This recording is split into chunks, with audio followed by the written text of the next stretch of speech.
They can hear me, they can't hear you yet, but I'm about to bring you in. So, all right, here we go. It's real professional over here. All right, shout out. What's up, everybody? Let's welcome Luna Shadows in the house, aka Natalie. How are you? I'm good. How are you? You're sideways. Yeah. So like on the stream it looks correct, but my camera when she sees me, I'm like that. So it's probably a little bit awkward.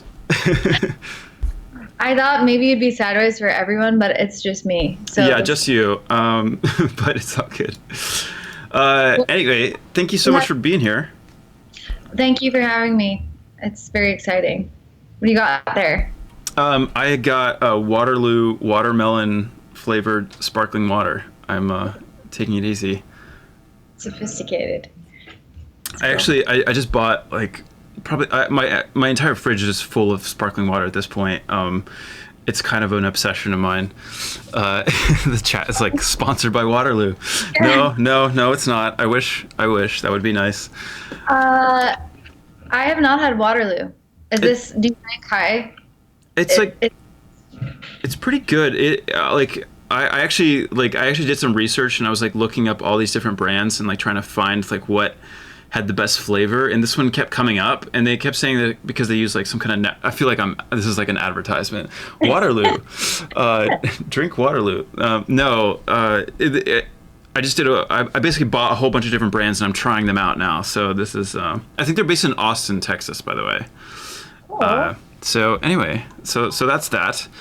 So okay, let's get into it. Again, thank you for being here. I kind of clued you in a little bit before, but basically, like, I think a lot of my audience are, there's a lot of crossover people that just like music, but a lot of people that want to get into the music industry and want to have an idea of like how to be an artist and how to do any of that. So I thought it would be really interesting to go back to the beginning of time and kind of hear your story and like hear like maybe just to start, like where what was your first interaction with music, like as a child? Like what was your introduction?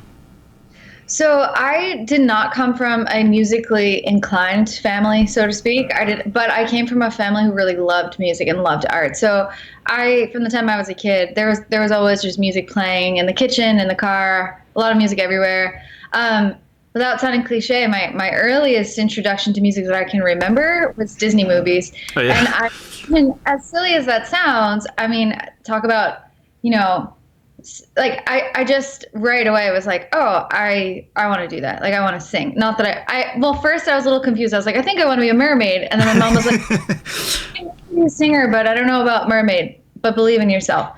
Yeah. So, so that's like my kind of earliest memory. But then growing up, my dad really always pushed kind of like singer-songwriters towards me, and also rock and classics and stuff like that.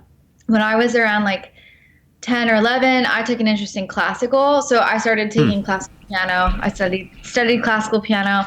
When I was 14, I I'm from New York, and I went to LaGuardia High School, which is the arts high school in the city.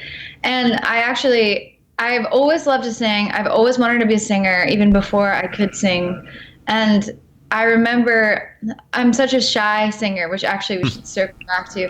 I'm such a shy singer that I like taught myself how to sing in private.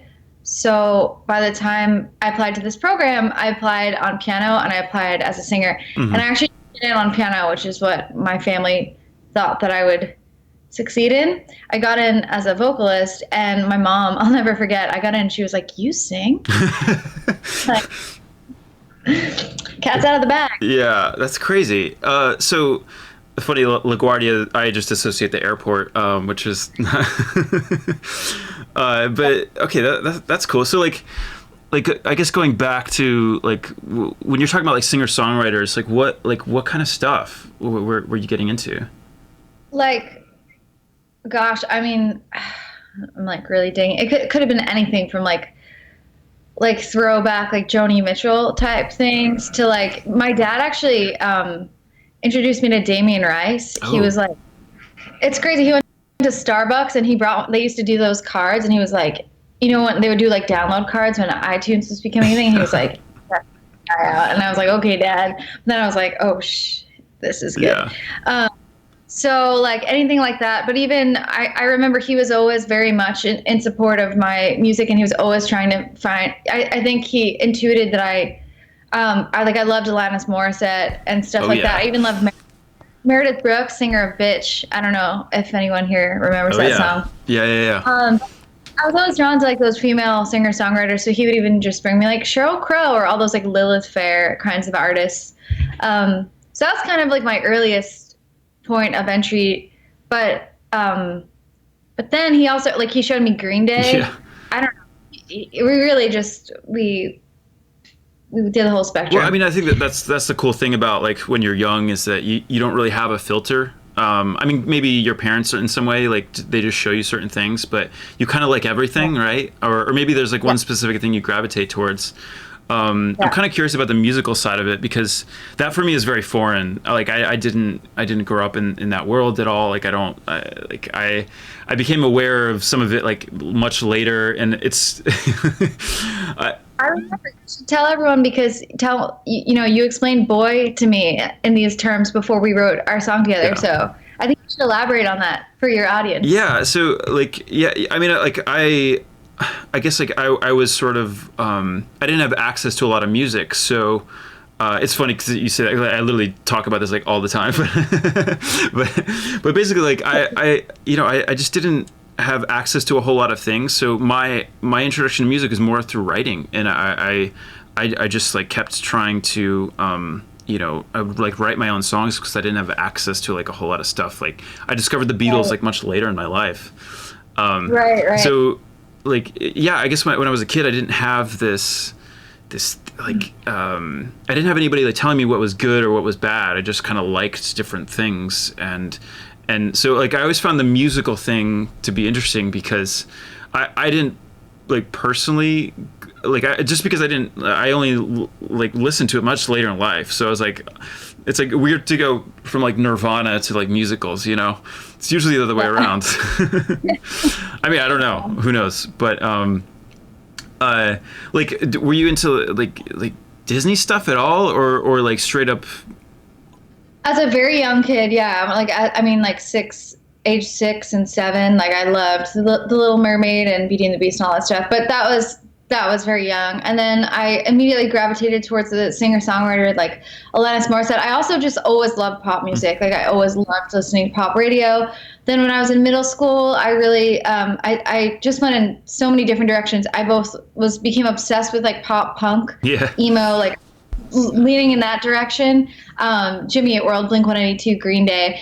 And then I also was like really became very seriously interested in classical music. So I was like learning Chopin and like Debussy. And so it was like, yeah. And then high school hit, and at that point, when I started going to LaGuardia, I was studying opera. Okay. And I think opera, which I'm horrible at. I'm a horrible opera singer. Like they even told me, they were like, you shouldn't do this. They like their criticism was like, you sound like a pop singer.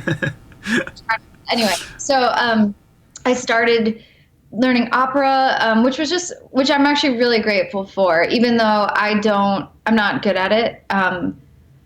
It was a cool staple of my musical education. So I did opera, musical theater, which I grew up in New York, so Broadway was like a huge thing for me. Theater was huge, and also I feel like that's where you like learn to sing. Singing those songs are so difficult, and they're really fun. So I started doing theater. I also just became like obsessed with like Warped Tour. Like my friend was like, "Hey, check out this band. They're called Paramore. Like, there's a girl singer." And at the time, like, I didn't know of any other girl like singers, Like in and that I type was just like especially, yeah. in that genre. And I got to go see them live, like one of their first shows in New York, and I was just like, holy shit. And Haley Williams is still my idol. So, Yeah. I love No, but I love that whole like. I mean, Warped Tour. I feel like at this point is like maybe maybe I'll say it's a little bit out of fashion. I think maybe that's fair, but like that was really like an era. That was like they were the biggest thing for like a long period of time, and it really was very mainstream and like very popular. And those tours. I mean, like I actually know these guys that went on that tour. This band called Family Force 5. I don't know if anybody's going to know that, but they were on that tour, and they had like the craziest stories of just like, these, months and months of just grueling touring. I don't know how people did that. I don't think I would survive on Warped Tour. Yeah, it's pretty intense.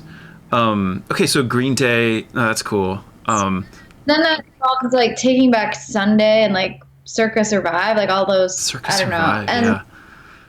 I don't even know if you know that. I'm like gonna be really anyway. And then I'm like trying to think of what else. Oh, and then I feel like when I moved to LA, I think that's where I started kind of pooling everything together. So like, and kind of bringing in all of my, and in fact, to get to the modern day, that was a big part of starting my project, was like, how can I sort of like combine my influences without like diluting them or embarrassing myself? And I think like St. Vincent is somebody that I love. Like Fleetwood Mac, Stevie Nicks is one of my favorite songwriters. I don't know, like currently like the Japanese House, Phoebe Bridgers, like I still love that kind of folk tradition. But yeah, I don't know. I really like love music across the spectrum. I sang like jazz, Billie Holiday. I spent years kind of in school.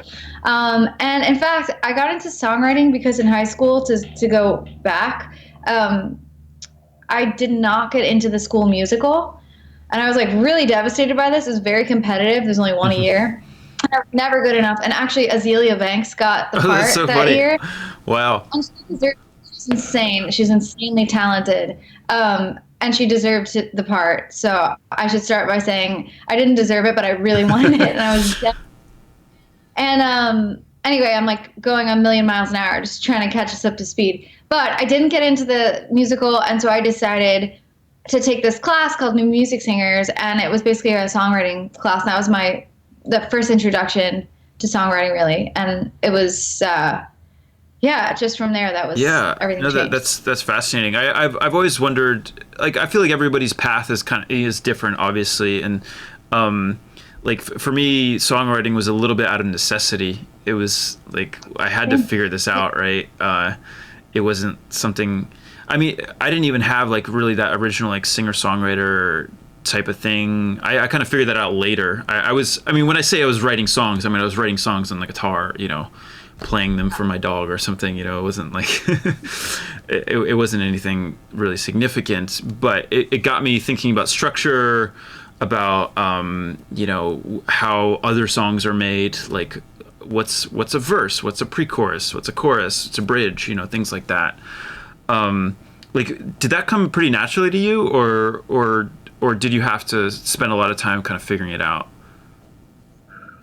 I think both. I know that's like a weird answer, but I think I always I listen to so much music that there's a degree of imitation that comes naturally, and I always just like, I want to do that, copy it. But I also am maybe like a little bit of an anomaly amongst my peers, in that I studied in school. Like I ended up going to music school. I studied songwriting. I studied production to like just a semester. But my degree is actually, one of them was in songwriting. So it's something that I would say, like, what I learned was that songwriting is a discipline. I used to be a writer that just thought, oh, I'll write when I'm inspired, and that's it. And that was so unproductive. Yeah. I think what I had to really learn was that songwriting is a discipline. It's just like going to the gym or something, and you have to show up even if you feel like shit, you're tired, whatever. Give yourself a bit of a break. But yeah, it's like I feel like a lot of my best songs have actually come on days where I didn't have any ideas before I got there and sat down and thought about it and put time into it. Yeah, so. No, it's so true. It's just interesting how like even just on last week's episode, like we talked about this a lot, about this. A lot of people think you're just sort of supposed to be inspired all the time, and like that's just not how it works. Like you really have to put in the work. And there was one producer, I don't even remember who it was. There was some YouTube video, but he said something that's really stuck with me. Is like, even on days that you're like not feeling it, just get in there, like make some presets, or mess around with a plugin, do something, and that might actually just be the little bit of inspiration you need to kind of like get into like another idea or something like that. Yeah, I love that. So yeah, no, like for me, yeah, inspiration is it's like when it happens, it's amazing, but I don't expect it. Like Yeah. I just put in the work. And when you stop expecting it, things actually go a lot better because I don't know, it's just like okay, you said something before that I think is really interesting. I think we're somewhat opposite, not total opposite because we both do both things, but you said you got into songwriting out of necessity, which I relate to an extent. But I actually feel that way about production. So I never planned to become a producer. I took a semester of a Pro Tools class at school. And to be honest, I did it just because I was like determined to become a successful artist. I wasn't thinking about being a producer. And without, I don't know, I'm always very careful about how I say this, but previously before that, I also just never saw anyone like me, meaning I didn't see a lot of women in Mm-hmm. production. So I got bossed around a lot in high school, and no one was being mean or anything. It just was like, it wasn't a welcoming environment. And so I never even considered it. And it took many, many years for me to realize that that was even a possibility just conceptually. And then once I started the class, I was like, oh, I really enjoy this. I find it to be like a flow state. And then after that, to go back to what you were saying about discipline, there's this songwriter named Dan Wilson. He's very famous. He's written songs for Mm-hmm. Adele and Taylor Swift. And he had this like write a song a day thing. So I took on the challenge and I wrote a song every day in 2011 for a month. 30 days. I was like, I just have to get through 30 days. And the rule was the song doesn't have to be good. It just has to be done. And in that month, I started for the first time, like I bought a microphone and whatever. Years passed and like to skip Mm-hmm. forward, I started working with Tom, who is my co-producer, obviously on mostly everything right now. And I was just starting to become confident as a producer when I met him, and he's really acted as a mentor. I've been like, what does that button do? What does Mm-hmm. that button do for like years? And I finally feel like I know what I'm doing a little bit. But he's the person that when I said, I need to find a vocal producer for my album, he like looked me dead in the eyes and was like, you're the vocal Right. producer. I was like, what? What are you talking Yeah. about? And that was 5 years ago now. And I feel like somebody needed to tell me that. But I think maybe if there's anyone watching that needs to hear that, like, guess what? You're the person for the job, whatever the Right. job is that you're Like doing right now. it's It's like you. when you're working with other people, it's rare that you'll find somebody that cares more about that project than you do. So it makes total sense. By the way, yeah, this is like Tom from The Naked and Famous, by the way, which I think a lot of people in the chat like them. Um, but yeah, no, I like, and also just so people know as well, like the on Boomerang, I mean, you pretty much produced all like the vocals, like pretty much everything. You sent me, I don't even recall if you sent me any kind of stems or maybe something, but like it was all, I didn't have to do anything. I literally just like threw it in there, like maybe placed it a little bit, but that's it. Thank you. But it, Yeah, it was the retro vibe was really exciting to me because that's something I've been wanting to do on my own music. So when you brought that in, I was like, yes. No, I was that song. I mean, at least from my perspective, it seemed like it came together pretty quickly, and it's an example of like when you are inspired by something and it comes together quickly. It does not always that easy. I mean, not to diminish the work that you put into, because I'm sure you put a lot of work into it after. But No, the writing day though, like that was fast even for me. This is crazy because this does not happen like pretty much ever. But you were going through, you're playing me all your demos, and then like we probably listened to about 15, and they were all amazing. But then this one came up, and it was almost like the simplest one in a way, and I just like literally and I mean literally, and not like an LA literally, but a real literally. Literally while you were playing the song, the chorus like came into my head, and I was like, started writing it down, and the lyrics that are in the song, like half of them were written, or more than half were written when I was listening, and then the verses I had to do a little bit of labor on, but mhm. like that original melody and stuff was like instant, which really doesn't happen. Yeah, So just say it's you're the chorus of it's rare. I mean, but like I think you and I like we write enough songs that you know when something like kind of clicks, right? And you sort of say, oh, okay, let's work on that, because it doesn't. Yeah. Most of the time it doesn't. That's just the reality of it, and that's okay. Like Yeah. it's kind of naive to think that every song you write is going to be amazing, right? You should just write as much as possible, and then hopefully you'll get something good out of it. I think that's really true. Like it is a numbers game, but it's easy to say that and to know that, and it's another thing to actually like be able to sit through the discomfort of like, oh, you suck. For me, that's been a huge part of my like career has been like sucking a lot, and like my taste and my ideas and my ambition were so much. My ambition was so far past my skill set for so long, and I mean, I still feel that way, but I finally feel like it's kind of catching up.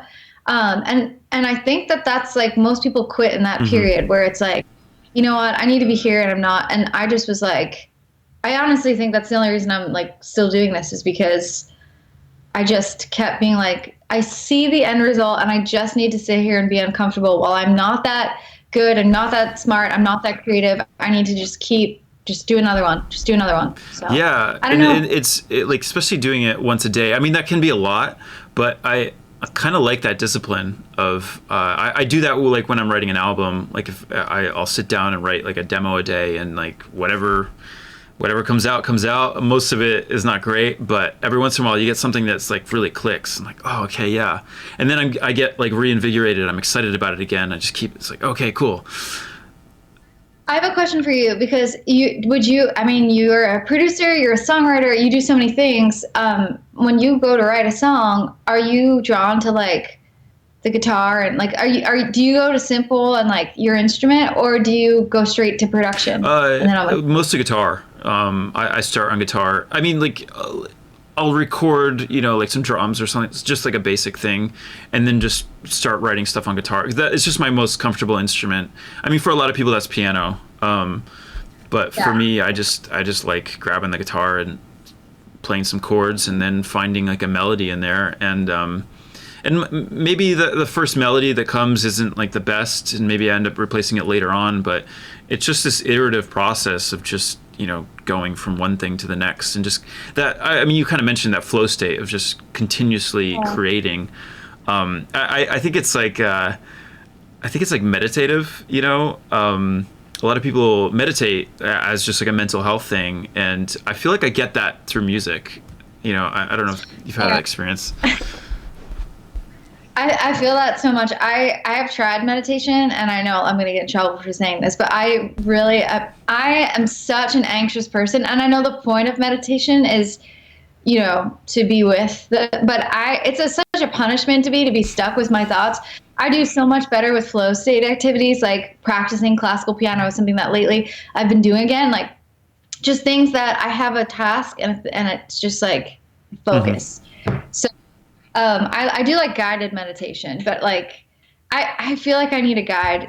For me, being left alone with my thoughts, like Yeah, I um, have a hard time with like I've only tried meditation a couple times. It's like I can't get into that state. So I'm just like I enjoy the just the recording and getting lost in a song, and then suddenly like 3 to 4 hours go by, and it's like, oh, I guess that was my afternoon. I know there's gonna be someone in this chat who's like, "You're doing it wrong." I like, I know. Yeah, sure, whatever. But it's a personal experience, obviously. Yeah. Okay. So, I guess going back to I just that's my favorite thing to go back in time, because I like to follow that path to like where you're at right now. So like, were you in bands at all? Like, did you like before this project, or did you ever like play in a Yeah, garage band, or like what was that like? yeah. I did. I have done like too many iterations before this project to count. I've done all kinds of things. I play piano. I play guitar. My primary instrument is piano. I'm a bullshit guitar player, but like I can do it. I can hold down like rhythm. Um, yeah, I've done a lot of different things, but I've always gravitated towards being a solo artist because I just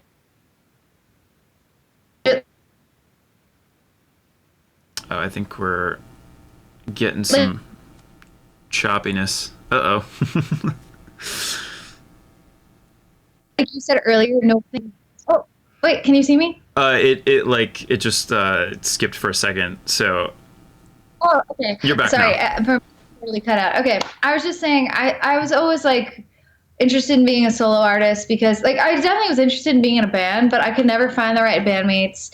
I mean, people came and went, and like I just knew that I always had the ambition to be an artist. I was thinking about this today, and I wanted to know. I was actually thinking about this before our call. Um, I feel like being an artist is not something people are always like, "Oh, when did you decide you wanted to be an artist?" And I was like, always. Like I never had another choice. I almost feel like it's cruel because like there are so many things about me that it's like I don't want to be on stage. I'm scared. But like I don't feel like I had a choice. I feel like it's almost like my personality type. The way that I am with music is like I moved into a house. I'm like treating like interior design like it's an album. Like Hmm. okay, that's go there. I'm like making my garden right now. I'm like okay, like mapping things out and like making Pinterest boards. I just feel like that's my approach to any artistic endeavor. And I wanted to know if you became an artist because I remember you told me about your childhood and how you said earlier you weren't really exposed, or was it like you still knew anyway in a way? Yeah, I think in again everything's much more clear in hindsight, right? But I think growing up, I definitely had aspirations for it. I didn't really understand it. Like Yeah. I didn't know what it meant, but I always felt compelled to create and just make stuff, whether that was music or like basically anything. And Yeah. I always felt really drawn to that, and it was cathartic in a way. Uh, I mean I've talked about this before, but basically because I grew up in Portugal in between like two different languages, I was quite confused by that, by being bilingual at first, and it's kind of a weird thing when you're like 6 years old trying to figure that out. So that's when I found music, and I felt like it was a form of expression that wasn't tied down to Yeah. like it was a cultural. I mean, again, this is all in hindsight, but that's sort of where I think it came from. But to your point about yeah, it's like you can't turn it off. It's not Yeah. like it's not something that that you're like, oh, I want to be an artist because I want to make money. you know Opposite. I'm like, I hope no one sees this. But yeah, kind of to your point, I think like the path I was kind of headed on, and the path that I've ended up on is like I consider my current project to be like somewhat my singer-songwriter background is there because like lyrically, like if you listen to a song like Boomerang, there's like that sort of storytelling kind of the lyric there's a large emphasis on lyrics and sort of poetry. My interest in pop music, like I said, I've always loved pop music. Like I've always loved radio pop. I feel like that's something that like people are embarrassed what kind of to hear. artists? I'm curious. I mean, I don't know. Like I like like childhood, sorry, what was that? like from childhood, like Britney Spears, like straight up just pop. Like Yeah, yeah. I wanted to be her. And I'm not joking. I would not be a musician if it had not been for her influence because I just was like, what's that? A confident human Yeah. who sings and dances? Like, that's the coolest thing I've ever seen. Yeah, no, Um, I remember you posting some stuff about that, yeah. like, and that to me, it resonated, I guess, because like, I think a lot of people are dismissive of pop music in a way Yeah. that's kind of weird, because I Yeah. don't think people assume that if it's pop that it's easy. It's actually the opposite. It's so hard to write pop music on that level. I mean, it's like it's not popular by accident. Let me put it that way. It's very well crafted, and it takes a tremendous amount of talent. And to be that I full package, if you will, like to be able to be a performer on that level is kind of insane. Yeah, thank you for saying that because you're a person that I think everyone really respects as a producer and a writer and you're a very technical person. So it's cool to hear you say that because I think so many people are extremely dismissive of pop music. And what I think is weird is that people, they're quick to say like, oh, Britney Spears, well, she has, she's a manufacturer, she has this whole team. And I'm like, go to an interview, like an early interview, every person around her is like, no, she's steering the ship. Not only that, sure, she has a team, but like everyone has a team. Right.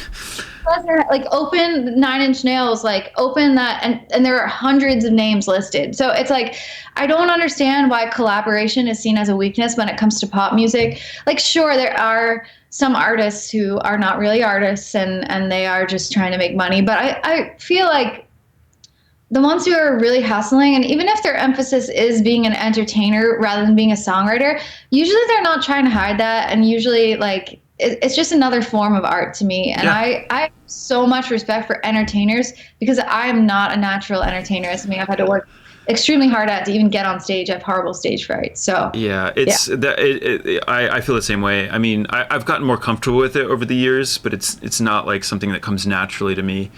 Like just being that, especially as a DJ, is like, pumping my fists or whatever, like doing all the DJ moves. It's just not my thing. I was like, I think I might have been able to go to your show before your tour got canceled, but no. Yeah. I don't know. We'll see you next year. I don't know.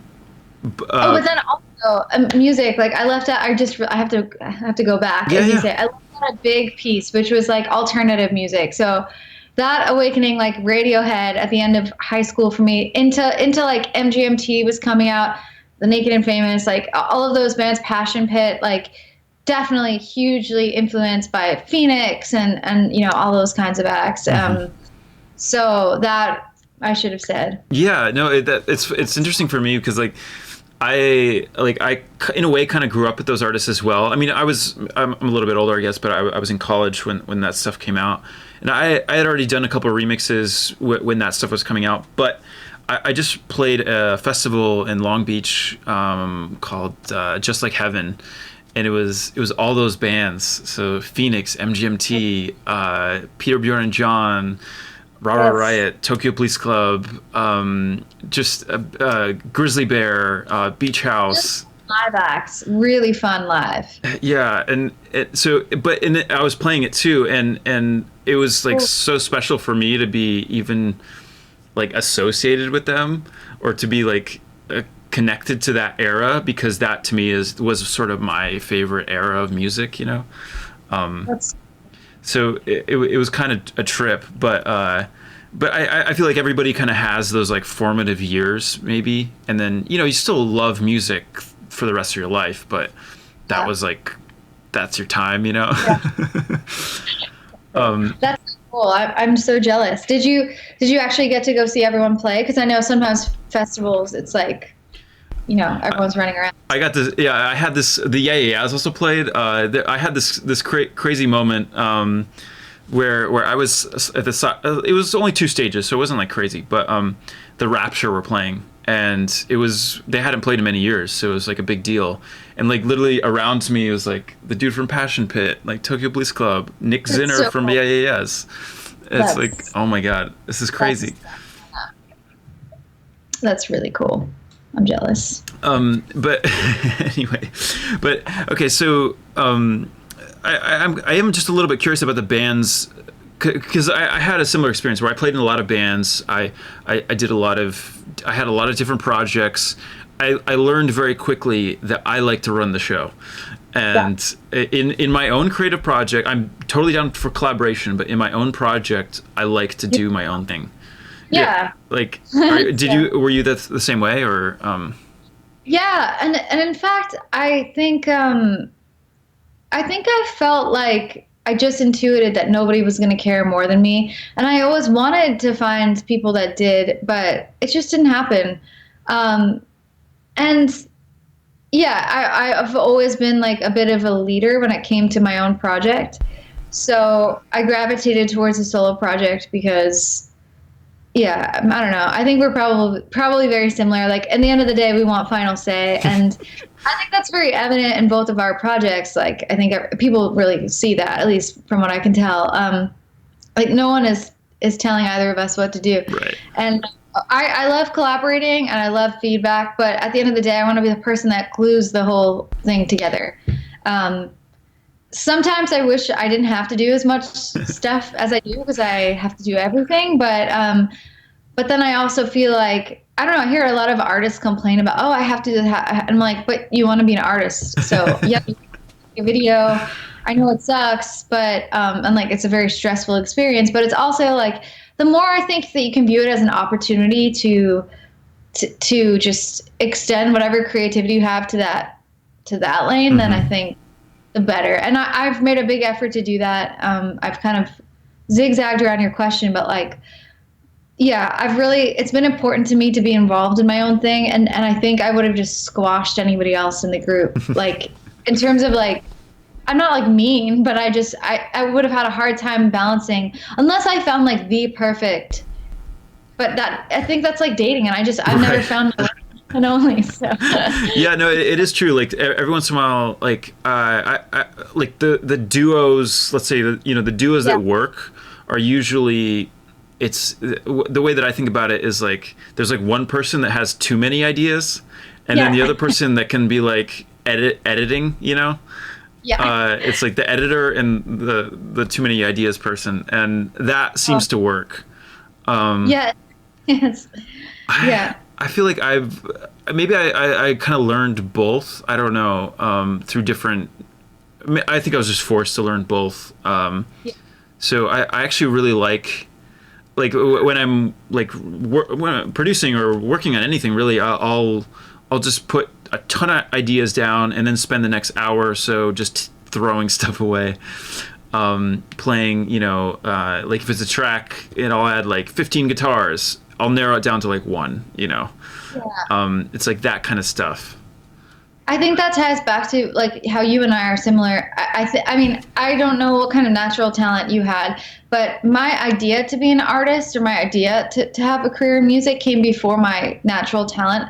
I didn't, I know that like I have some friends who were like born singers. Like they came out of the womb and sounded like Whitney Houston, and I'm not one of those people. I've had to work so hard to become good at anything. And at least in my opinion, I bet my mom would be like, "No, you were great." But that's how I feel, especially having been in competitive environments. Like I always feel like I'm the worst one, but I also always feel like I want it the most. Or I have like been like, how do I make this work? How many skills do I have to learn? Like, okay, I need to make a demo. Well, it's gonna sound like shit if I can't make it. If I don't have a microphone, so I'll get a microphone. Like Right. I just go to the next step. I'm kind of curious. Like, do you feel like everybody around you is lazy?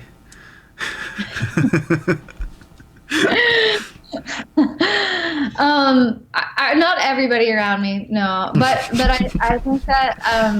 I think that there are a lot of artists that, I mean, and I've been guilty of this myself, and maybe it's a bit of a cultural thing, based on like I grew up, wanting to be a Britney Spears or something, which is not what I want to be now. Oh my God, but I think there was this old school music industry kind of thought that like, oh, you'll get a manager and then you won't have to do business stuff, or you'll get an agent, and it's like the reality, at least in 2020 and my experience, has been like the sooner you just like lose that mindset and you just accept that you're that person until further notice, the better results you're gonna get. Yeah. And I mean, I worry about being spread too thin, and I wish sometimes that I had some extra help with certain things. But I think even if I did, like, you have a decent amount of team, and they're like, yeah, he does X, Y, and Z, and like we have to call and be like, please don't, Yeah. No,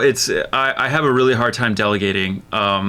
It's like I think it's well for the first couple of years of my career, I was completely self-managed, and I built this sort of like DIY or die mentality, where it's just like my manager now, Zale, like we Shut up now. yeah, shout out. He sometimes pops into the chat, but Yeah. like we go over every detail. Like we talk about every deal point. We debate it endlessly. We're on the phone probably like 2 hours a day.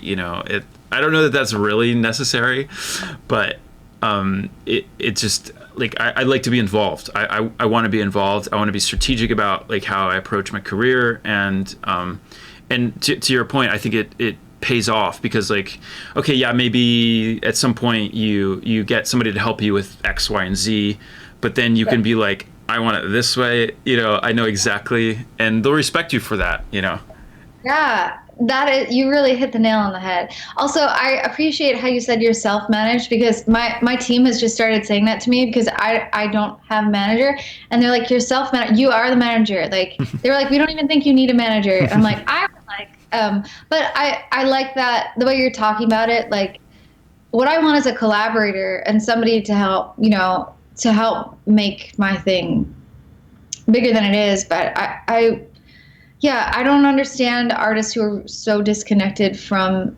their thing. And that's not a knock. Like I wish maybe I could be that way, but I'm not. Yeah. Yeah, no, I would have a really hard time with that too. If I just waited around for people to bring me opportunities or whatever, I was just like, I don't know. Like I feel like I need to be always chasing something and like being kind of strategic about it.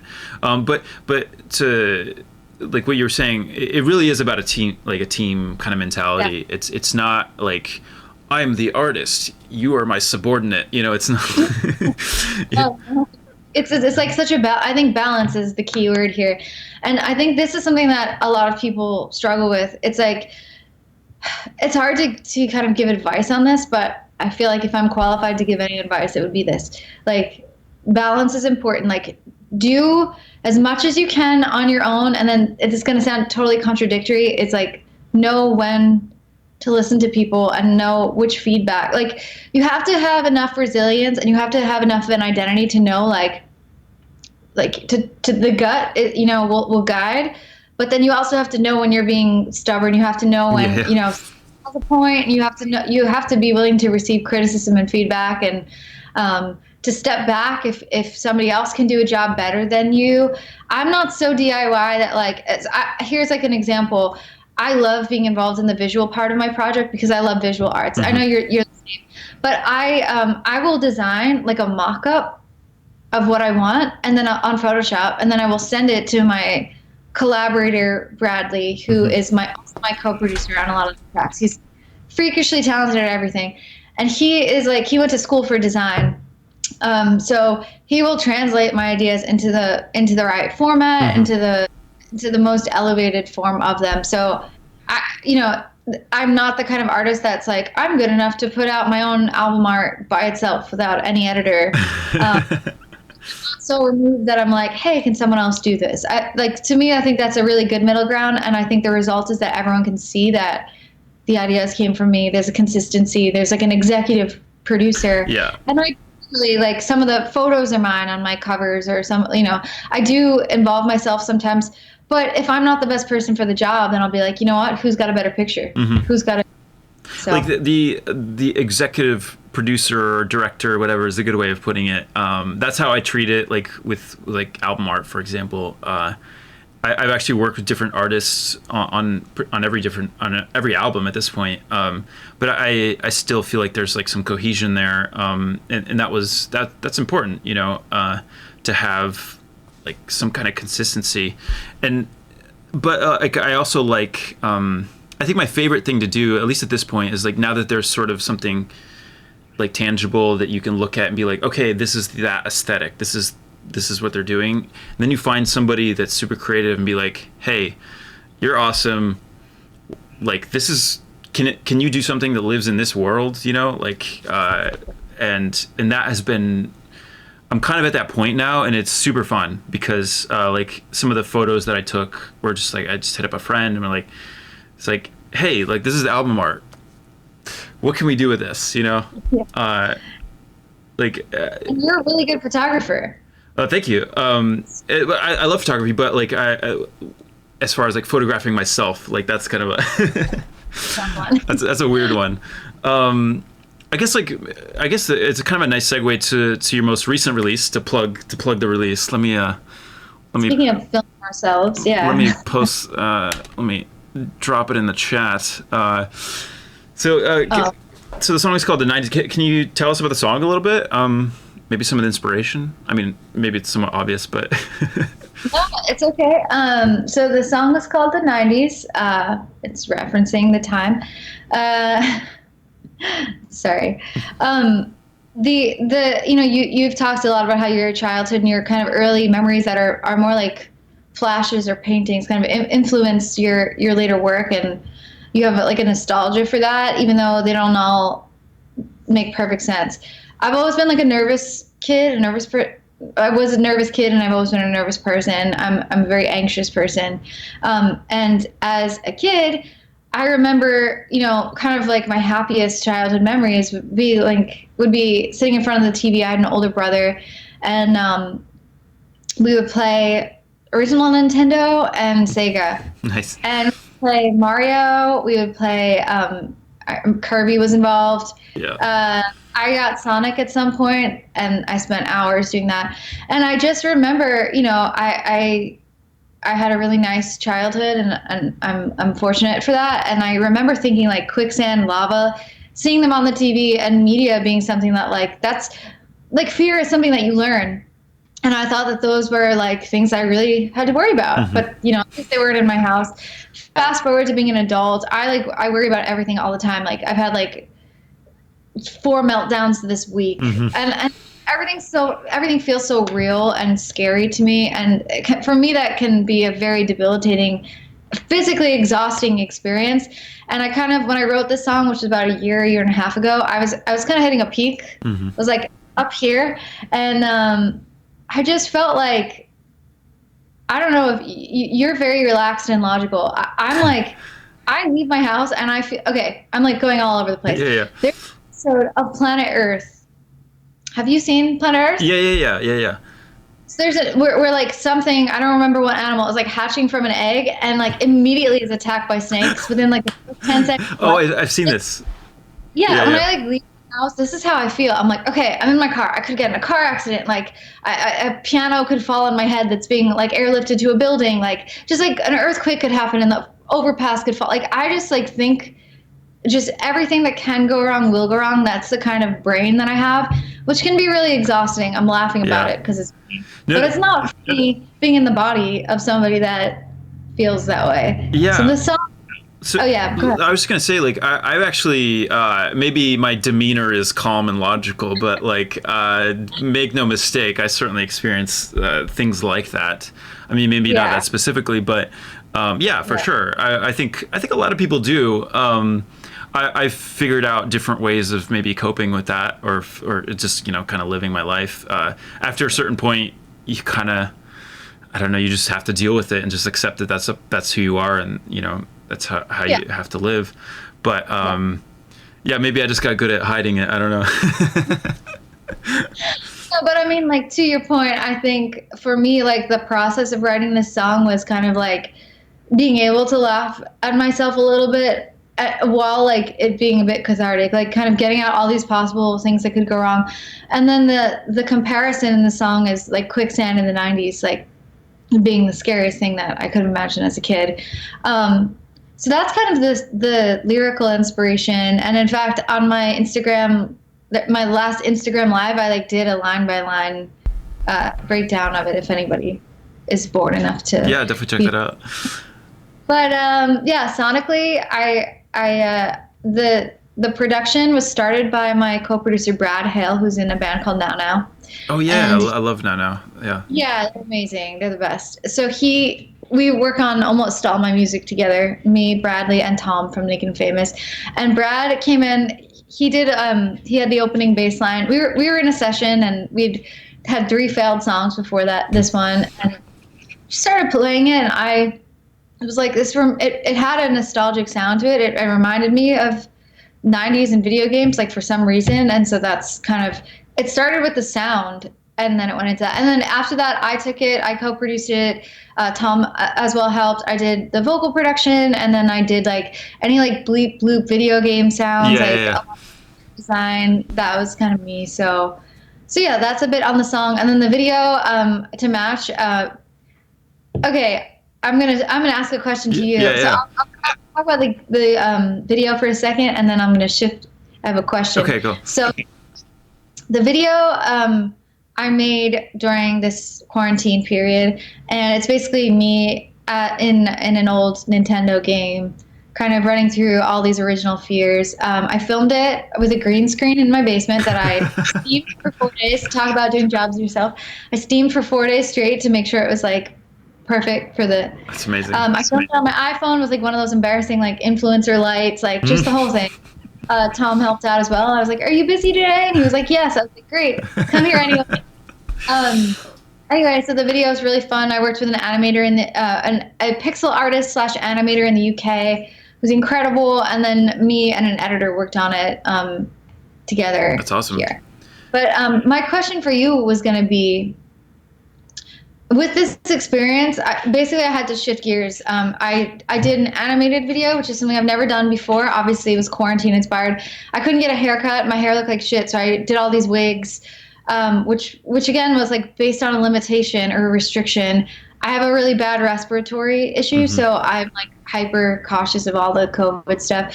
So I wanted to ask you, how do you feel about limitations in art, or do you have any examples of like a time when that's helped you? Because I think I see a lot of people right now struggling maybe in the stream, or like, what do? I can't go do a session. I can't do that. Like, but sometimes I actually find it really helpful to be like, break all my bones and see what I can do. Yeah. Like, oh no. Yeah, no, that's actually a great question, because I feel like limitations are actually so important now, especially now, but even more so just in general, like with music, because we're living in a time like where you have every single option available to you. You can, Juno's on the piano. I don't know if you can hear that, but like you have every single option available to you. Like any amp has been emulated, any guitars, like you can get any sound you want, any synthesizer, you can go find it somewhere. There's a plugin for it. Like just the insane amount of like production that you can do like on a laptop is insane. Like you have every option available to you. And there's this, I don't know who coined this term, but I love the term analysis paralysis. Yes. Which is, we use that a lot around here. which is it's so it makes so much sense to me. Like, so where you when you have every option, you just end up not choosing anything, because you can't just you have to sort of limit yourself in order just to make a decision. So the way that I've personally done that is I mostly use physical instruments. I don't mean to say that that's like the only way to make music. It's just what works for me. It's like if I physically play it, or if it's a hardware synthesizer, or it's a bass guitar or whatever, I just want to play it, and then that's my limitation, and then I get to be creative within that realm. That is like it's sort of like I build this little RAC world, and I get to play in that world, and that's all I have to worry about it. I don't have to think about it. I kind of assume and hope that most people like what I do in that world, so I'm just gonna I think you're good. leave it at that. Expand it from time to time, but it's not like I'm not trying to reinvent the wheel every time. Don't make me bring up your Grammy, okay? People, it's working. I kind of joke, like I kind of laugh, because like in my stream view, sometimes you can see it's like prominently placed in one of the cameras, and like that's I love it. Definitely it's intentional. It's like low-hanging fruit. I mean, it's well deserved, but it's so fun to just be like, oh yeah, that little thing. Yeah. No, but yeah, that's really cool. So you gravitate towards the physical instruments being your sort of like quote unquote limitation. Like that's where you're allowed. I allow myself. It's like, I guess to throw that question back at you. Do you limit yourself at all, or like how do you think about that? Yeah, it's funny. We're kind of opposites, because I grew up, like I said, doing more singer-songwriter. Like I wrote a lot of songs on acoustic guitar and piano for so long that now I actually hate doing that. I mean, I like playing synths and stuff. I hate starting with my primary instrument. I hate starting with piano. I avoid it because I feel like I'll just do the obvious familiar thing, which is like write a slow emo song, like. So yeah, I spend a lot of time trying to do things that I'm my limitations are that I started much later as a producer. I'm starting to feel much more confident, but like I will start with kind of in my worst areas sometimes. I'll start with a beat. Like drumming is the last thing that I picked up. Fortunately, I tend to go for simplicity when it comes to drums and bass. Um, but yeah, I think I gravitate towards doing things that are actually almost more difficult for me because I feel like they make me more creative. I feel like my limitation with instruments that I don't play or don't play as well, um, they make my output different from what like if I just sat and played guitar, the song would be Hmm. slow. You know, like it would just be it would follow the same It kind pattern. of surprises you, right? Like Yeah. when you try to do something out of the box. I was actually thinking Yeah. about that. This is kind of related to production, but I have this very dialed in like template where like I every track I start is like the same thing. Like I have all these different elements, and I kind of wonder sometimes like if I should just at least not throw it away, but like just start something completely off that track and Yeah. just see what happens. I might be surprised by it. I don't know. Um, I I do know you're like sometimes I will start with like I have like kind of go-to synths. Like for example, being a keys player, like I'll gravitate towards like Atmosphere or stuff like that. Like because I just like but that's a little different to me because there are so many sounds that I'm not like, oh, I'm playing piano. It's like some of them are atonal or they have, you know, totally different timbres. So mhm. like I think like almost like sometimes I'll just be like so basic. I'll just be like, I like the name of this one and be like, I have to start with this no matter what. Um, so I guess in a way, like sure, I don't completely neglect my primary instrument. Um, and you were talking about templates. That's how we got here. But like I do use a certain degree of a template sometimes if I'm, you Mhm. know, with thinking about it. But when you have set up, where you just like import the tracks and you've got the templates like ready to go, Yeah. right? So it's like it's actually well, just the way my studio is set up. I basically I open up like an Ableton session, and it has all the tracks already set up for each instrument. So all you have to do is hit record, and then the audio is already routed. It's like already gone through, and like all this stuff. So it makes things very quick. Like I can do like a fully produced track more or less in a day because of that. But I guess like I'm sort of just like arguing against myself, saying that maybe it would be kind of fun to try something completely from scratch, and I might try something. I might add like too much distortion on the drums, and then it sounds cool and different, you know. So I think maybe the lesson is like be willing to go outside of your comfort zone, I guess, from time to time. Yeah. Um, Uh, but I feel you on the like on the your primary instrument. You tend to write things that are kind of similar because I do the same thing. Like these little plucky guitar parts, and then I add like a you know this like part on top of it, and then I have like sort of this song that kind of works. It's not bad, but it's not maybe the most interesting thing. Um, well, it seems to be working for you. So, But actually, it's been these streams have actually been pretty fun because every once in a while I'll pick up like a looper pedal, like a guitar looper. I don't know if you do this, but and I'll just play some random thing and then loop it and then play like just improv over it, and I'm getting ideas out of that I wouldn't have gotten if I was using my typical system. So I kind of like that. It's fun. yeah. Do you, do Yeah. you like? I guess like what since we're talking about production, like when you are you working like a linear fashion? Like do you open up are you Pro Tools primarily? I'm pro. Yeah. Yeah, I learned in Pro Tools, so I'm best at that. But my collaborators and I, we usually start in Ableton. But I'm fastest engineer in Pro Tools, and that's where I do all my vocals. So Well, it's way better for yeah, vocals than Ableton, that's for sure. that is for sure. But yeah, I need to like, I want to be equally fluent in both Yeah. languages. It really is like a different language. Like I have a really hard time with Pro Tools. I don't know where anything is. Like I have a really hard time Really? with it. Um, We should yeah. talk. We'll have. Okay, but on this note, like, it really, I feel like something I get frustrated with is I feel like there are so many tutorials. Like, but there's just too much talking and too much explanation, and I want somebody to like sit with me for like 20 minutes and be like, all these key commands in Pro Tools, like this is them in Ableton, and just like I know a lot of them. I'm like maybe like I use Ableton quite often, but I'm just slower, and for me, it's a snail speed compared to my Pro Tools speed. Yeah. I just want. It's especially frustrating when you know how fast you can be.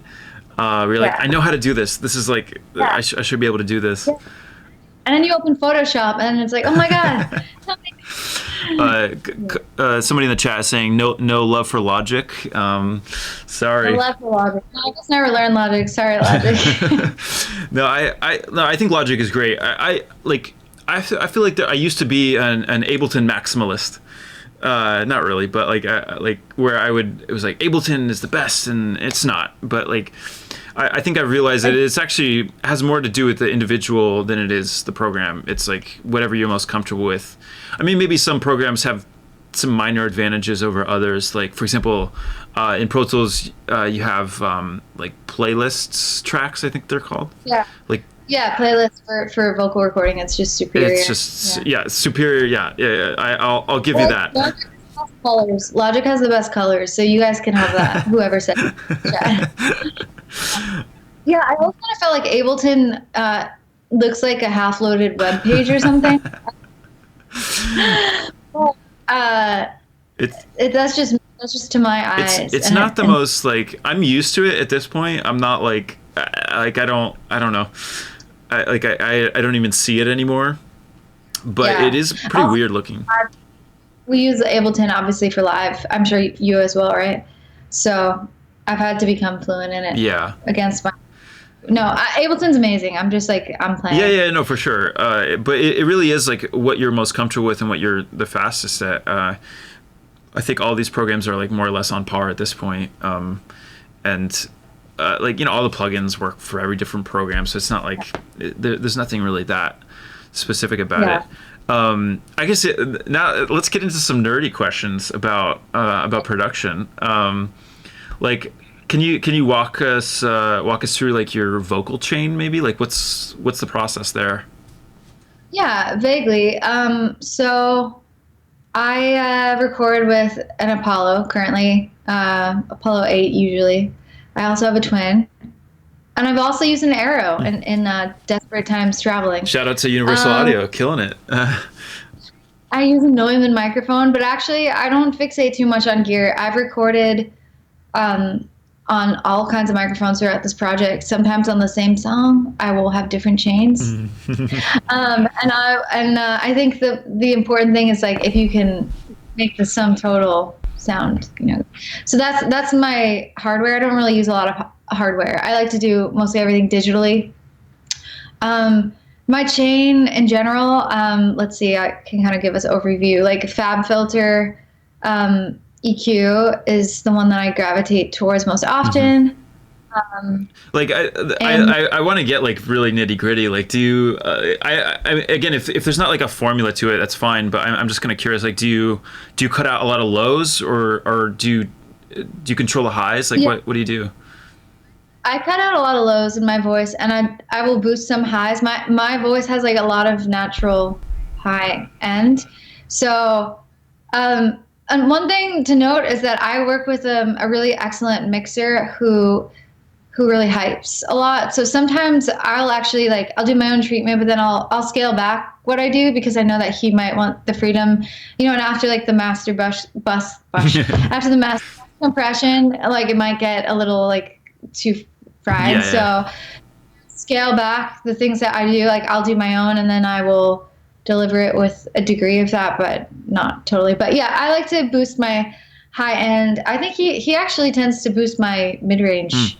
But I for some reason I do cut a lot of my low end. It's kind of unnecessary after a certain point, right?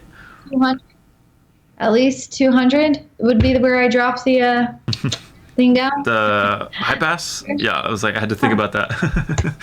I was like high pass, low pass. I know what they look like, but I always call them the opposite. Right, because anyway, they're counterintuitive, right? Like a low pass cuts the highs, and a high pass cuts the lows. Yeah, exactly.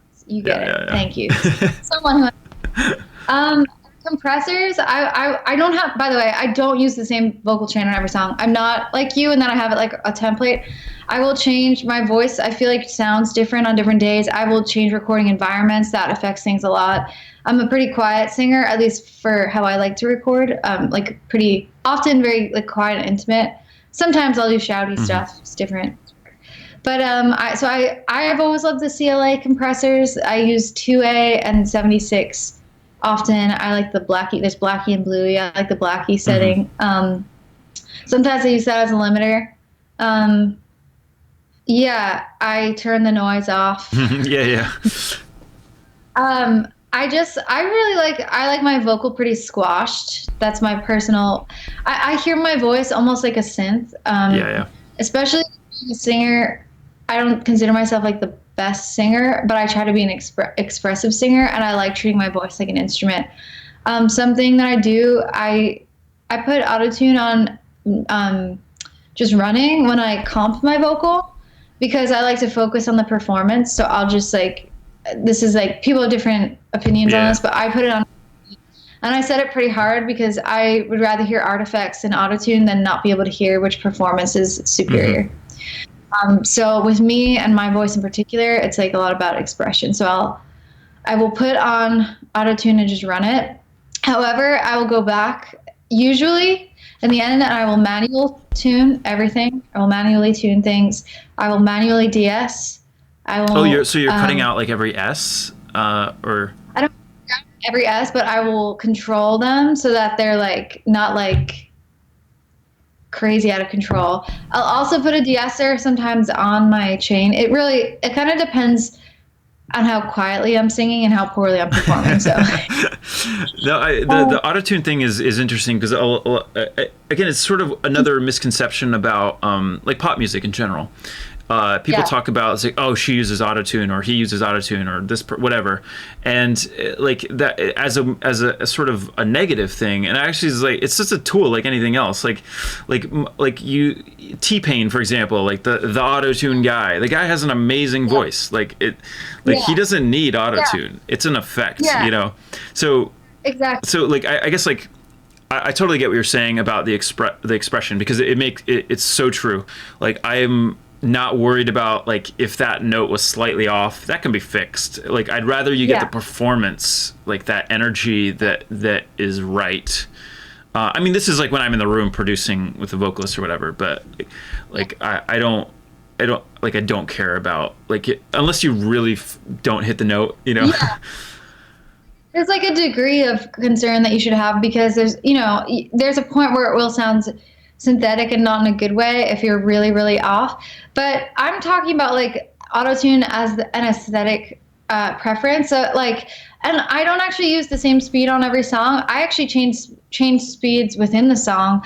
Like sometimes I'll want a note to be like right on, and I'll like hit it right at 10, and I will just like Yeah. bam. Yeah. Other times I'll set it to like above 35, 35 to 50, just another thing that I do to make it sound like my voice and not like too Hmm. synthetic, depending on what I'm going for, is like, if you like scoop into a note, like most people, you don't just land on the note unless you're, you Right. know.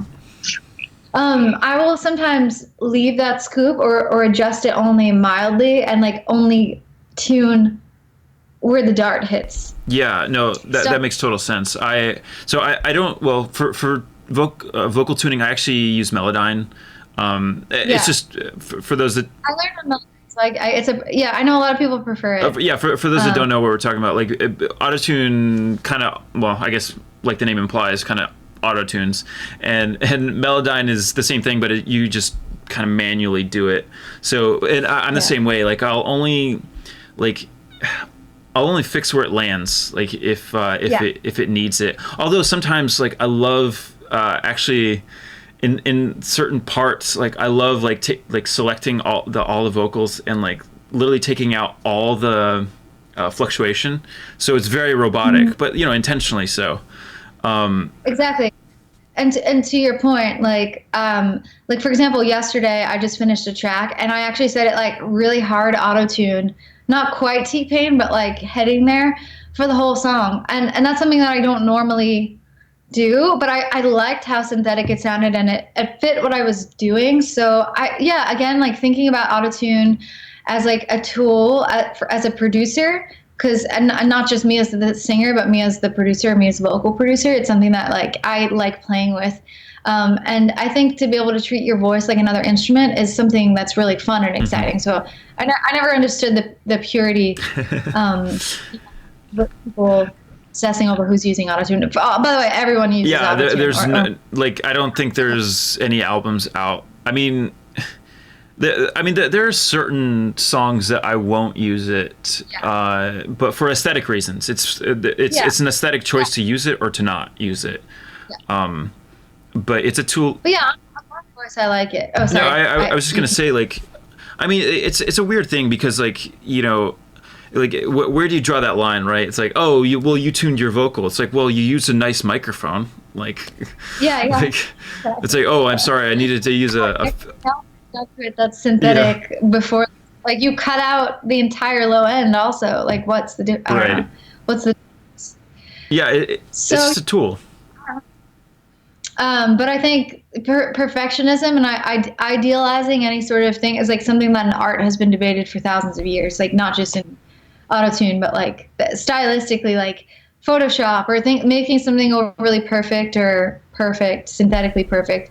But I think it's interesting, and I'm happy to be transparent about it. So I think it's cool. I enjoy it. So I'll use autotune, but I will often use it on manual graphical mode, and then sometimes I'll go over and like glaze it with like a lower speed on everything. Yeah, glazing is a great way to put it, actually, because that is what it is. It's sort of just this slow, like, just layer. I've never thought about it that way.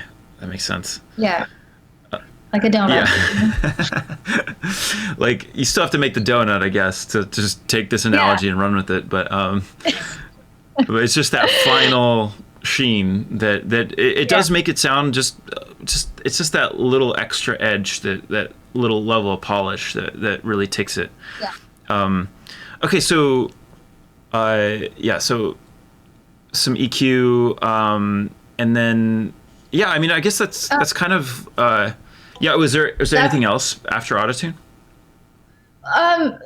These are not 100%. Sometimes, like depending on the, like I said, in my case, I have a system and I work with a mixer, so I will actually scale back some things before delivery. If I'm delivering a final vocal for someone, or like I did with you, like I will maybe put a limiter on my voice, or I'll also use an exciter. Sometimes I like to use Vitamin or what's the one? Aphex Vintage Exciter.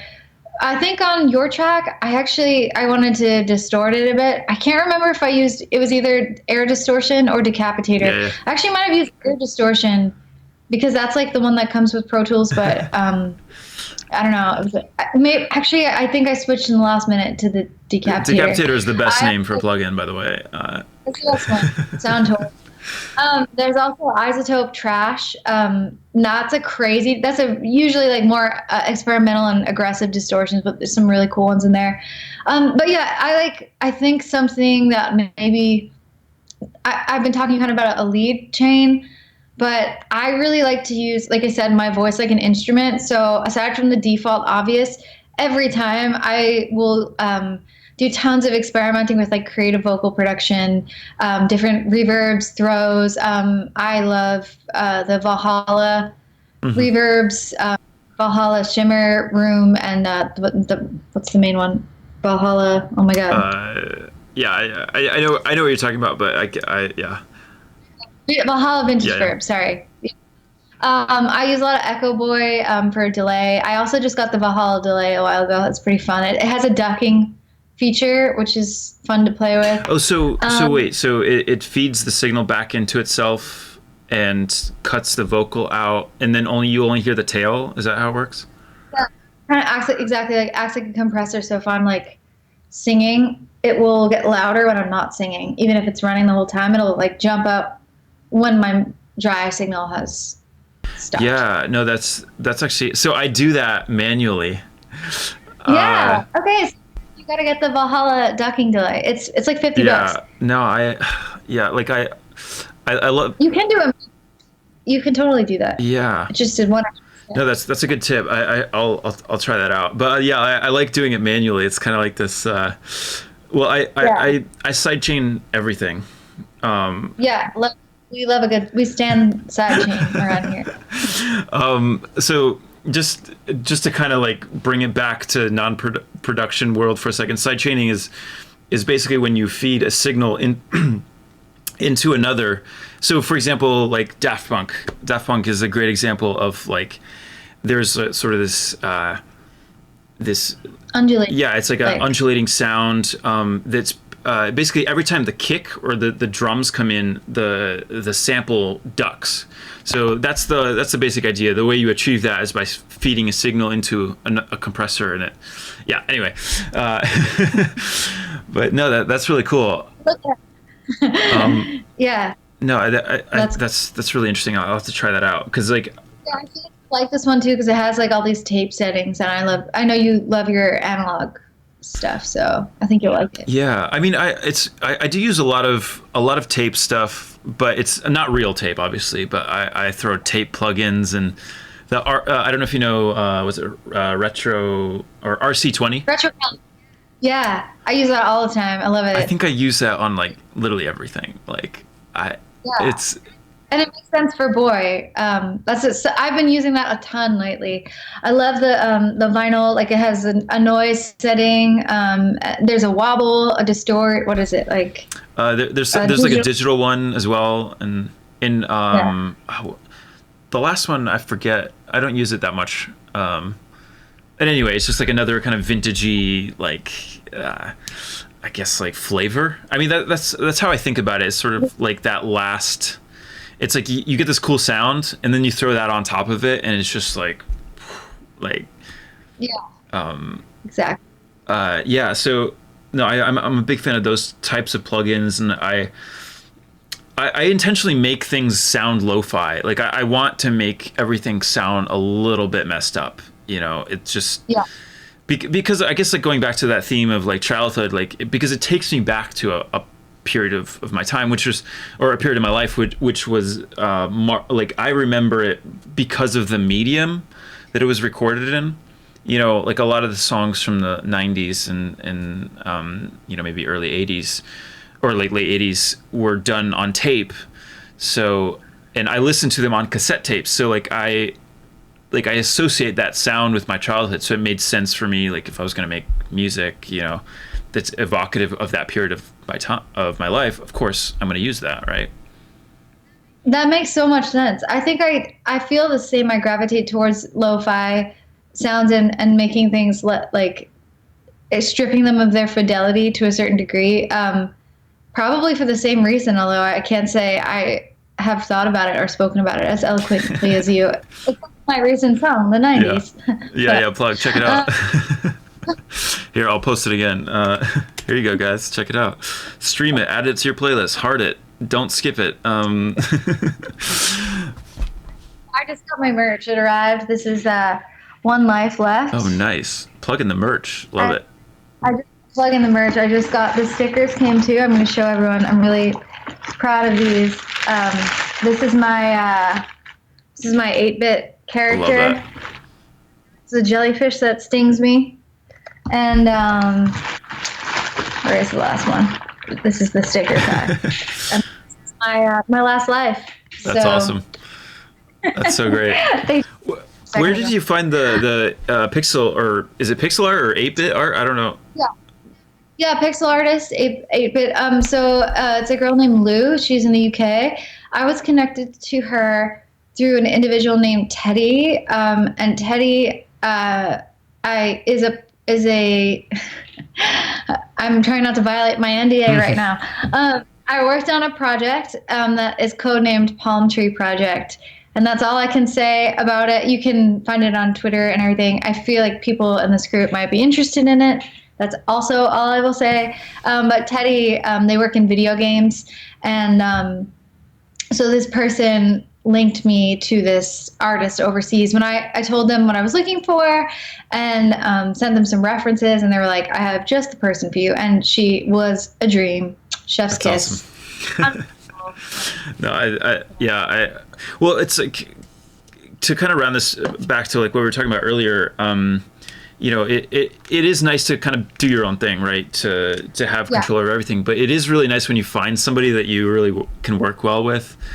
And even if it's just for one project, like it's just a positive experience when you kind of get each other. I don't know, it makes me happy.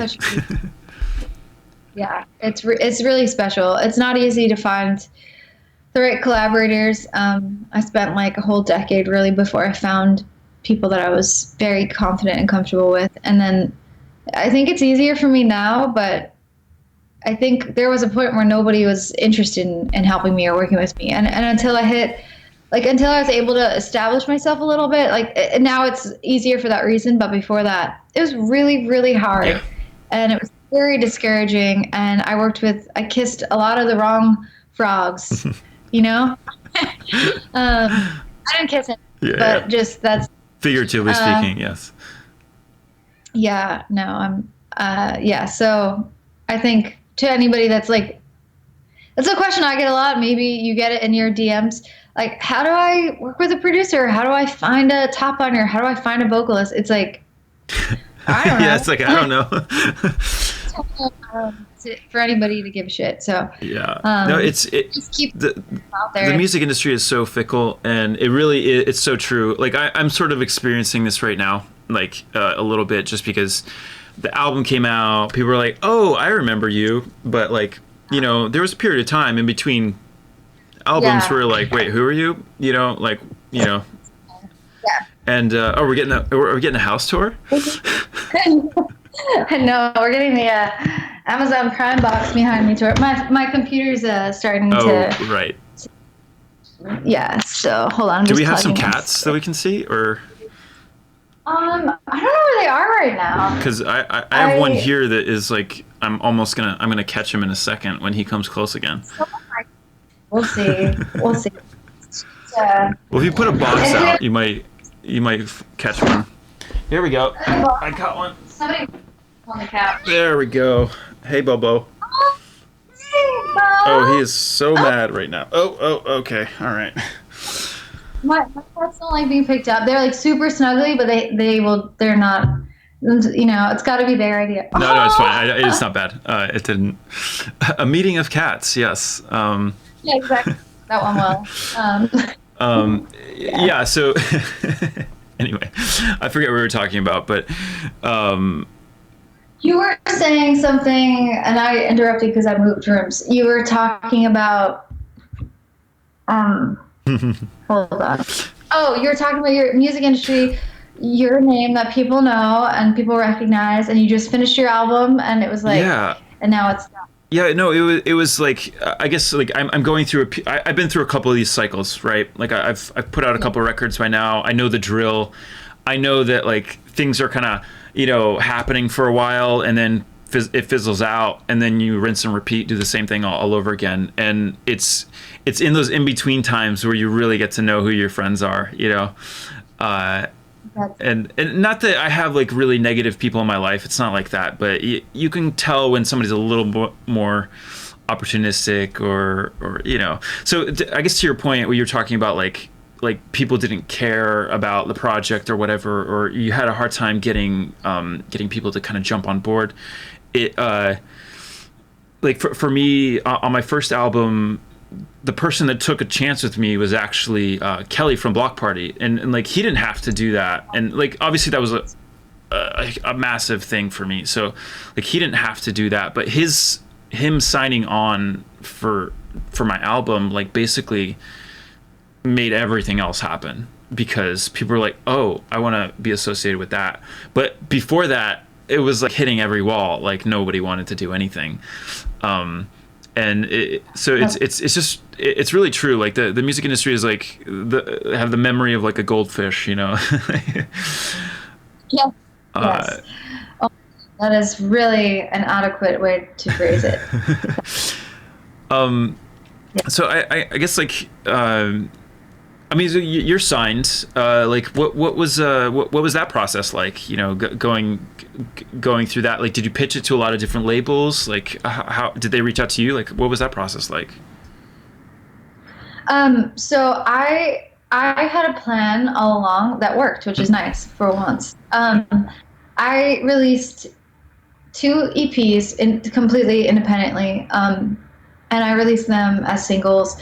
And my plan was always after my second EP to try to sign with the label if it made sense.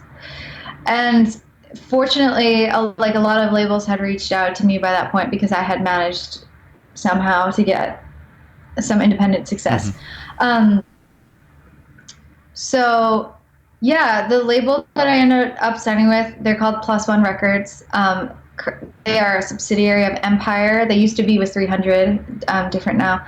And they're an indie label. And I did meet with a lot of labels and different kinds of labels, major labels, indie labels, alternate solutions, I'll call them, all different kinds. And this was the right choice for me personally because I wanted something with more of an infrastructure and like had the ability because I got really lucky, but like I didn't have anybody. I didn't have a manager or anything. Like I wasn't pitching to Spotify. Like I had no access to Spotify or Apple or any of these platforms, and that's why I wanted to sign with a label. I wanted, somebody who had a bit of a network and a bit of a structure. But I also was wary of going anywhere near a major label just because the kind of artist that I am is like the kind of artist that you are. If you're not at the door with a hit, you could just easily become a story that people become a cautionary Right. tale, and I didn't want that. So I did speak with some major labels, and I just didn't feel like they had the creativity, or at least at this stage. Maybe down the line it will make sense for me, but it didn't. It didn't make sense early on. Yeah. No. I wanted to make creative control, so that's that. Yeah. No. That makes total sense. I mean, the major label thing is pretty real. I did sign right out of the bat with a major label, and then since went independent after that. And I feel like that was a better fit for me. To your point, I think it really is like and I had a pretty decent success there. I mean, it wasn't on the scale that they wanted, perhaps. I'm not Will.i.am or Black Eyed Peas or whatever. I don't know. but I felt like it was a success, but in the major label terms, it probably wasn't. So so then moving on, like I kind of, it felt right to work with a team that was a little bit more at my speed and like that were there to be creative if I needed it to be, but really just to. I just needed a team to kind of execute, and I feel like I'm saying that as if they're not part of the creative process. They're definitely a part of like all of it, but Sure. It's the major label definitely, it was their way, and with an indie you have much more sway. It's like, especially if you know what you're doing, they'll be like, yeah, let's work together. It feels much more like a partnership. Yeah, exactly. And And so I have a great team. It's exactly like you're describing. And I kind of come in with the ideas and they tell me what's possible within that realm. But they really let me lead, which is something that I appreciate. And, so it is a team effort, and it's like a lot of discussions and things like that. But part of the reason that I signed with them is because I negotiated my own deal, and I negotiated a deal in which I get final creative say, like what songs to put out and what order they come out, like those things. So yeah. No, I had a interesting experience with that on the major. I'm sure. I did end up getting my way, kind of, but yeah. No, yeah, like all things considered, it wasn't like I did have, for the most part, a good experience, but it was it was just it was a learning experience in many ways. Like I'm glad that I sort of did that, and then went to an indie, and because like by the time I got to the indie, I knew what I was doing, so it just felt like I just felt more Yeah. confident in my own decisions, and nobody was really questioning them anyway, so it's fine. It's cool. Everyone listening, I mean, it's like think a major label, just think of a corporation. Think about a corporation, how they operate. Like if you try to get help at a Target versus trying to get help at like a local boutique where like they can answer questions about each product. Like that's kind of the environment. You have more one-on-one, person-to-person, unless you're like a huge Right. act, and then it's a different And story. to the counter argument, I mean, it's not a counter argument really, but like it's the same argument. Is like corporations they can put you in 1,500 stores. They have a lot of money, Yeah, and they have a lot of power, a lot of they power. the three major labels combined control 80% of the music industry. So it's like they have, if they come calling, they I probably. but you know what I mean. So like there are trade-offs, I guess. Like Yeah, you can do the exactly. more boutique thing, and have actually probably be more successful on a financial level, and Yeah. but just do it at a smaller scale. So there's lots of options, I guess. Maybe. Actually, there's an interesting question here. It's like how important is it for both of you to retain master and or publishing rights? Would you rather get a big advance from a label or keep the major percentage of your rights? Okay. First.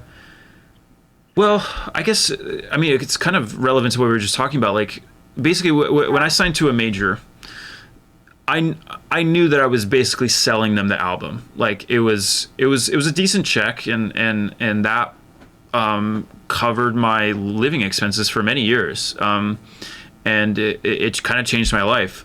But I don't really expect to ever make any more money off of that album. It's set up in that way where it's like maybe if it's like super successful, you'll get some stuff on the back end. But like I was kind of like selling it. So but I was going into that knowing that, so it wasn't a big deal. Like I knew exactly what I was doing, and I felt comfortable with that. So I don't really complain about it too much these days. But like for an indie, you're going into it. It's like you have an expectation of maybe in a couple of years that's gonna be a decent source of income. So you maybe get like a smaller advance up front, maybe just to cover costs, something like that. And then you're not going to live off of that really. I mean, I think it's pretty unlikely with an indie for you to live off of something like that. But it'll pay for the basics, and then in 2 to 3 years you'll be recouped, and then you'll get money for the rest of your life, basically. Assuming Totally. people keep listening. I don't know how do you feel about that? Yeah. I feel pretty much the same. I think it's like it's I think people should view it like in terms of the specific opportunity in front of them. It's too difficult a question to answer without like any specifics. I think it depends where you see yourself, where you currently are in the food chain, where you hope to be, where you think you'll be, and then somehow kind of doing all that and treating it like an equation. When it came to my label deal, I actually calculated. I knew how much I was like, sort of like financially worth before I even did my deal because I'd had some traction on my own. So I was able to use that and say, hey, I'm at least worth this much. I'm at least going to be able to generate this. And therefore, so I think the more you know and the more that you are keeping track of your own business, even if you're not like a business manager, just like the more you understand, the more you'll be able, if you're in the position to get a big publishing deal or get a big record label, you should really do a pros and cons. And I think like it doesn't need to be like literally a list, but I think you can think about what each contract entails, what the benefits are, what you lose or might lose. I think it depends on what kind of artist you want to be. Like if you want to be a massive commercial pop act, then you won't have that success probably without a major label, at least at Hmm. some point jumping on. Um, but there's also a way to have a really sustainable and awesome career. It it Maybe where is you have a little possible, more right? Like it's possible, it's not easy, but but it's possible. it's everything is possible. That is true. And I would never say in the music industry like this isn't possible. I think that's bullshit. But like you said, the major labels control kind of like 80% of the real estate. So realistically, when we say like a major label, like because they're paying for you to be on the radio and having somebody go around the country and promote you, like personally promote you to people at radio stations and things like that. So you're getting a different kind of service with sometimes. In theory, It's a of bigger course. risk for them, you know. So just to put this in like just financial terms, just so you get an approximation, like basically like major labels could be anywhere from like I don't know, maybe 300 to like I don't mean like they're going to give you that amount of money. I mean like their overall spend on you, like marketing, everything, could be anywhere from 300 to like $1 million, or I mean to like millions and millions of dollars. But that's it's rare to see like a major label spending less than 300 to 500 on an artist. So it's not like they're not jumping into like every, you know, they have to see some like crazy potential. Whereas the indies are maybe more in the 50, or I mean, I'm talking about like overall spend, like 50 to Yeah. 300, 400. I don't know.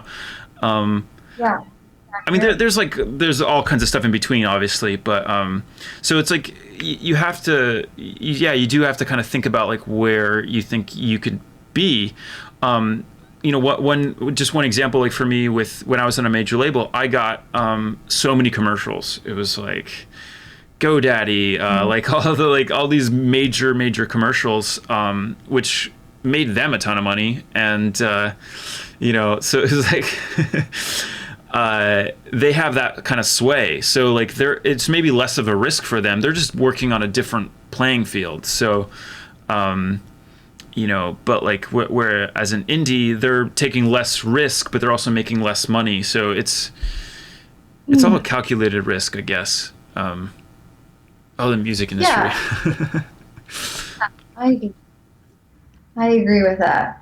I don't know if there's really anything that I would mention about publishing specifically. It's kind of the same. It is a different. There are different entities, but there's the major publishers and there's indie publishers. You can, like, if you're signing to a major publisher, you don't retain a lot of your rights. You're selling a lot of your rights, but you get in the room with some of the biggest writers in the world, and you actually have maybe a chance at getting a song with Rihanna, or like, I don't know, something like that. It's all, are you somebody that is just writing for yourself as an artist? Are you going to become a top line writer or producer for lots of different artists? Because that to me would factor in as well. Like what your grandmaster plan is for who you want to be and what kind of thing you want to do. Yeah. I would think that also has an impact. I think maybe the point I think we're trying to make, generally speaking, is just that there's lots of opportunities in multiple tiers. You don't have to. It doesn't have to be like, oh, I need to be on a major label. You can certainly tailor your career to like a lot of different things. Again, it's not going to be easy, and you'll have to do some soul searching and like kind of figure out where you land. Or like what's you said where in the food chain you are, which is a good way of putting it. It's a bad way of putting it, but it is. It is. You know? Yeah.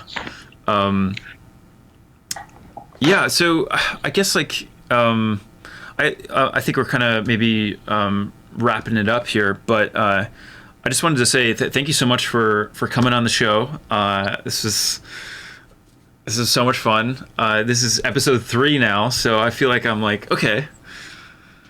You can do. You're gonna grab this podcast. You're on. No, thank you for having me. It's awesome. Actually, I have to show everyone what I have right here. This was not planned. Hold on. It's gonna take me a second. Also, speaking of cats, last night one of mine started scratching my studio couch. After 4 months, I was like, oh, it's a new couch. It's gonna be fine. No. So I have to put tape on it to see if That's so frustrating. Oh, nice. There you go. Which did you get? The pink glass? Yeah. It's the better one. Nice. it's the pink glass. I thought so. Yeah. It's so gorgeous. This is a beautiful Like, look, everyone, I know you've probably seen this, but come on. Hey. Again, it's like, do you find like I take no credit for that. It was this amazing artist. I found him on Instagram.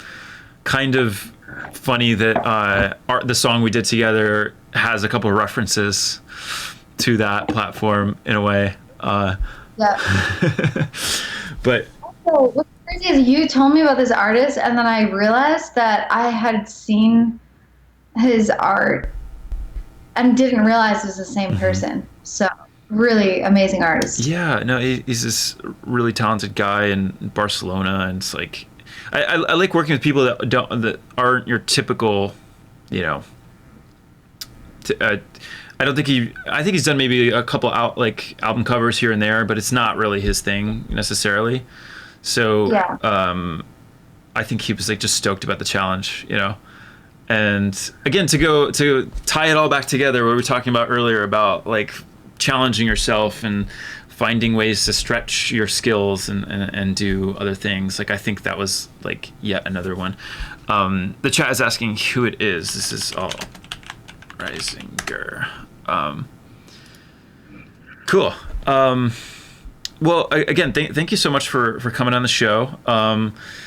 Thank you for having me. It was Check out awesome. the brand new song, the '90s, and also check out the song that we did. I mean, most people here have Yeah. probably heard it at this point, but check out the album opener. You know, no, I guess maybe just to kind of talk about that real quick, like that. Like it just felt right. It felt like it captured the mood of the album. It's pretty slow. I think a lot of people usually go like to start the album with something like pretty fast and upbeat, and I kind of wanted to just like no, let's mellow this out. This is gonna be sit back. It's gonna be an experience, you know. Like that was kind of what I was going for. So And yeah, anyway, okay. But again, I was very honored that you chose it as the opening. I loved it. Your album is great, and I think it's well placed. I'm biased, but of course. yeah. Well, thank you. I appreciate that. And yeah, well, thanks to the chat for hanging out. And yeah, I appreciate y'all being here. I am going to stick around and work on some music, but let's get some. This is like sort of a Twitch thing. Let's get some lint rollers in the chat. Oh, oh, Lynn Rollers. Yeah. Because that cat life, you know, it's like Oh, yeah, yes. you kind of have to. Yes. It Yeah. became kind of like an inside joke with the chat because yeah, like I wear black and like I'll pick up the cat and just always have to clean him up. But Sounds awesome, and have fun on your remix. Maybe I'll tune yeah, in. See what. well, thank you. All All right. right, everybody. All right, see you. Bye. Take care.